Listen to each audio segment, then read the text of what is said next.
On a quiet evening, Jesus sat with his closest friends, knowing that their hearts were heavy. They felt the weight of uncertainty, sensing that difficult days were approaching, and fear began to rise inside them. Seeing this, Jesus spoke gently, not to condemn their weakness, but to bring calm to their troubled thoughts. He invited them into a place of deep trust. They had learned to trust in God, and now he called them to place that same trust in him. He told them that their story did not end in separation or loss, but in a home prepared by the Father, a home wide enough for all who belong to him. He spoke of the Father's house as a place with many rooms, many spaces of belonging, where no one would be forgotten or left outside. He wanted them to know that he was going ahead of them, not to abandon them, but to make ready a place where they would one day be with him again. Their journey with him, he promised, would not be cut off. It would be fulfilled in the Father's presence. The disciples struggled to understand. Their minds were still tied to the things they could see and touch. One of them wondered how they could follow a path they could not see. They longed for directions, for a clear map, for certainty. Jesus responded not by giving them a set of instructions, but by offering himself.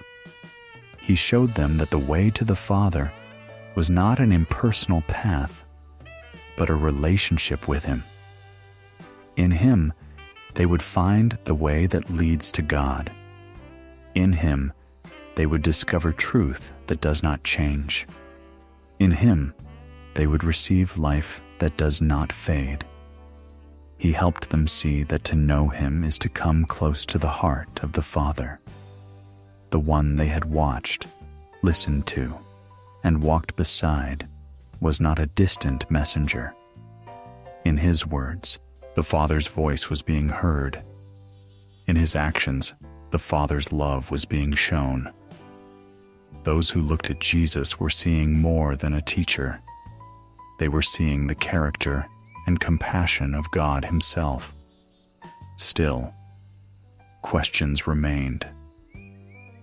One of his friends longed to see the Father in a clearer, more obvious way, as if a single moment of vision could remove all doubt. Jesus answered with patient tenderness. He reminded them that the Father's presence had been with them all along, hidden in the simplicity of shared days, in healings, in compassion, in forgiveness, in quiet strength. The unity between Jesus and the Father was deep and inseparable, and he invited them to trust this mystery, even when it was beyond their understanding. He also spoke of the works they had seen him do, acts of mercy, signs of power, gestures of kindness, and he told them that those who trust in him would continue this work. Their lives, joined to him, would carry his presence into the world. As they prayed, as they called on his name, he would be at work through them, so that the Father would be honored in what they did. Then Jesus turned to the theme of love and obedience. For him, love was not only a feeling, but a living response. Those who truly loved him would let his words sink into their hearts and shape their choices. In this love, he promised that they would not be left alone. He spoke of another helper, an advocate, the Spirit of truth, whom the Father would send. This Spirit would not be seen with human eyes, and many in the world would not recognize him. Yet for those who followed Jesus, the Spirit would become a quiet, constant presence, beside them, within them, guiding comforting, and reminding them of everything they had heard from him. Jesus assured them that they would not be left as orphans. Though he would soon no longer walk beside them in the same visible way, his life would still be with them. Because he lives, he said, they too would live. There would come a day when they would understand more fully that he is in the Father. They are in him, and he is in them, a deep, hidden union, holding them even when they felt fragile. He returned again to this simple truth. Those who keep his words and live out his teaching are those who truly love him.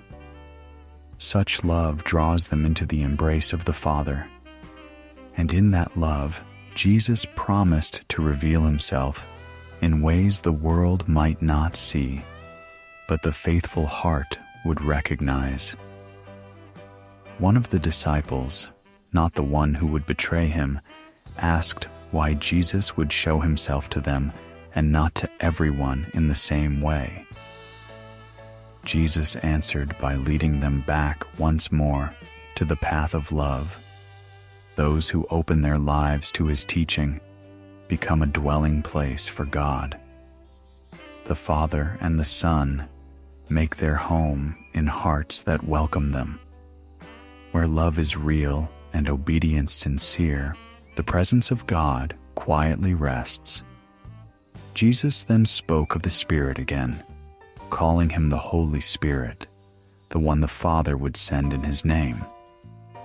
This Spirit would be their inner teacher, bringing light to things they did not yet understand and gently reminding them of everything Jesus had spoken. In confusion, they would not be alone. In uncertainty, they would not be without guidance. Into their fear and restlessness, Jesus placed a gift, his peace. It was not the fragile peace the world offers, which depends on circumstances and can be taken away. It was a deeper stillness, rooted in God's faithfulness. "Do not let your hearts be troubled," he had said. And again, he led them away from fear. They could rest in the assurance that nothing could separate them from the love and care of the Father. He spoke openly about his going away and his return. If they truly understood, he said, they would rejoice that he was going to the Father, because the Father is greater. And in going, Jesus was moving into the fullness of that union.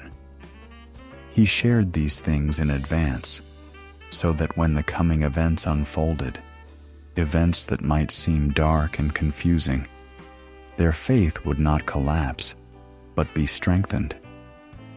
He mentioned the presence of a dark power, a ruler of this world drawing near.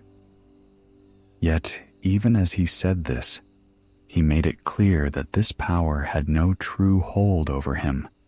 What was about to happen was not a sign of defeat, but a revelation of his love for the Father and his complete willingness to do the Father's will. The evening moved toward its end. Jesus, filled with quiet resolve and steady love, was ready to walk forward into all that lay ahead. He invited his friends to rise and go with him, carrying in their hearts his words of trust, his promise of the Spirit, and his gift of peace.